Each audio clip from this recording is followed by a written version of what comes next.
Hi, welcome back everyone.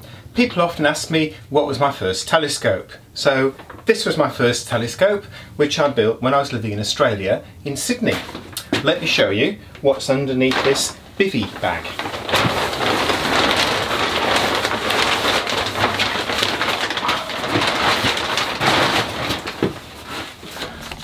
Note the fancy lens cover, which is actually a Boots shower cap, which fits over the top when not in use to keep the dust out and prying fingers on outreach. So this is my 6-inch Newtonian reflector on a Dobsonian mount, all homemade. And I built this when I was living in Sydney, as I said, when there was a course advertised at Sydney Observatory, which is up over the hill with fantastic views over the harbour and the Sydney Harbour Bridge and Opera House. And I went along with my wife for about 6 to 8 weekends in a row, and we made a telescope. We actually ground the mirrors from scratch, and this is a 6-inch mirror, which I'll come to shortly. So you can see here, it's made up of a piece of galvanised steel tube. Right, it's natural finish, there's no painting on it, and it's been proper bitted down the side, which I did. And on the side I've got a rack and pinion focuser, which I picked up at Astrofest a couple of years ago in one of the bargain bins.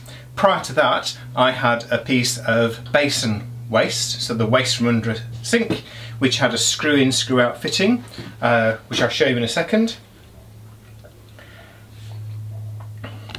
Stop, start. But certainly upgrading to this made a big difference.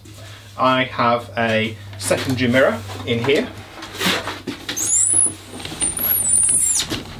which you can just see, and that's oval. I actually did buy that one, and then I made the spider from some pieces of aluminium bar which I bent over, and then I got a piece of pipe and some resin which I cast and then tapped through to make the adjusters on the top.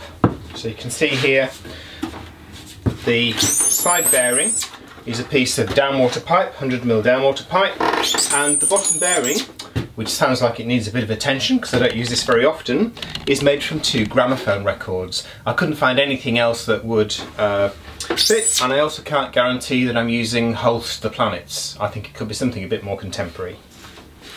So let me show you the mirror. And down the bottom you can just see the primary mirror.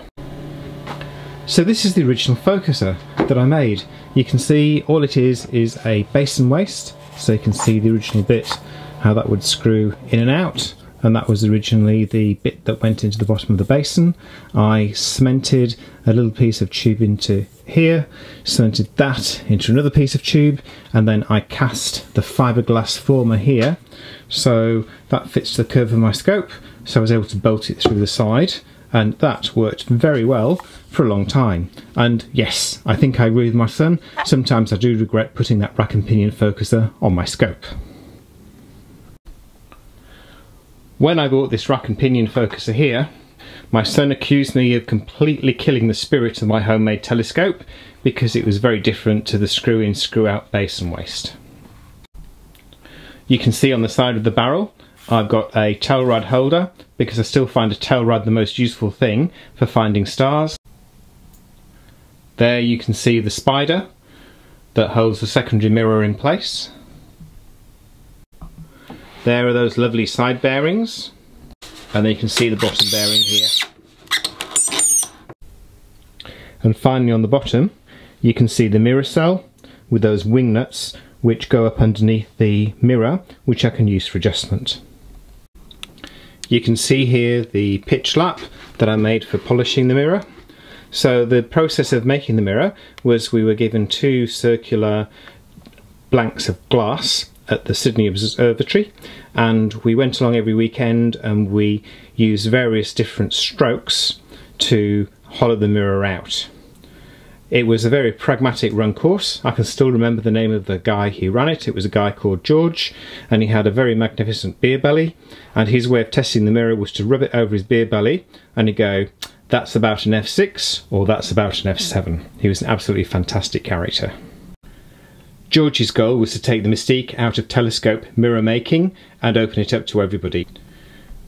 George had a great sense of humour and it was great fun making the telescope. In truth, I didn't actually finish the telescope off until we moved to the UK. I got so busy at work, had kids, did a bit of travelling, and when we arrived in the UK we were moving between houses and I found the box with all the parts in. I joined the local astronomical society here in Guildford, put my scope together and went out with friends up to Albury Heath in the Surrey Hills.